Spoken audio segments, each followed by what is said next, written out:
আসসালামু আলাইকুম ভিউয়ার্স, বল্টু দা yellow pattern আদারবার্স info চ্যানেলের পক্ষ থেকে সকলকে জানাই স্বাগতম। এটা হচ্ছে এগ ফুড। এই এগ ফুডটা আমি রাজশাহীতে কোথাও পাইনি, ঢাকা থেকে নিয়ে আসা হয়েছে। ঢাকার যে কোনো পাখির দোকানে যে আপনি বললেই পাবেন। তবে আমার এটা ওই হাসান ভাইয়ের দোকান, আমার হাজব্যান্ড যেখানে ছিল সেখান থেকে হাসান ভাইয়ের দোকান অনেক কাছে, সেজন্য হাসান ভাইয়ের দোকান থেকে কিনছে। পাখি নিয়ে কম বেশি যারা পাখি লাভার আছেন, বার্ড লাভার, তারা হাসান ভাইকে কম বেশি সবাই চিনে থাকেন। আমার পাখিদের পার্টস অনেক কিছু ওনার দোকান থেকে কেনা, কিন্তু এটা আমি কখনো বলি নাই। নয়ন ভাইটা কাছে, এই জন্য নয়ন ভাইটাই বলি। হ্যাঁ, দাম খুব বেশি কিন্তু কোয়ালিটিফুল জিনিস রাখে। আর এই যে দেখেন এগ ফুডগুলো কেমন হয় সেটার জন্য এর মধ্যে অনেক পুষ্টিকর খাবার আছে। এটা কিন্তু আপনার পাখিদের জন্য খুবই ভালো।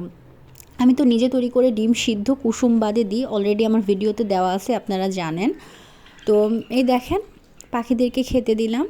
এই জিনিসটা পাখিরা খুব মজা করে খায়। ওদের প্রথম দেওয়া হয়েছে, দোকানে এটা দেয় কি না আমি সত্যিই জানি না, আমি কখনো দেখিনি, যতবার গেছি দেখি নাই। তবে নন ভাইয়ের দোকানে দেখছি একটু করে দেয় ওদেরকে খেতে।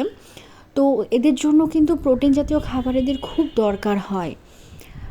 এই কারণে আমি এই জিনিসটা, আমার হাজব্যান্ড ঢাকায় যাওয়া আসা লেগেই থাকে, সেজন্য সে দিয়েছে। দেখেন উপরেরগুলো বসে আছে আরামে, ওরা এখনও আসে নাই কিন্তু এরা খাওয়া শুরু করে দিয়েছে। তো সেই জন্য আমি ওদেরকে দিই, একটু একটু করে ওরা এটা খায়। আবার ওরা মানে পুরোটাই শেষ করে ফেলে। 1 চামচের বেশি কিন্তু আমি দিই না ওদের, বেশি অতিরিক্ত কোনো কিছুই ভালো না। পরিমাণ মতো আমি দেওয়ার চেষ্টা করি, ওদেরকে দিই। দেখেন কি সুন্দর করে এটা কানাটা বসে আছে, ও বুঝতে পারছে না, ওখানে বসে আছে খাচ্ছে। যখন টোকা টোকা খাবে তখন আপনি নিজে থেকে ও কিন্তু খেতে পারে।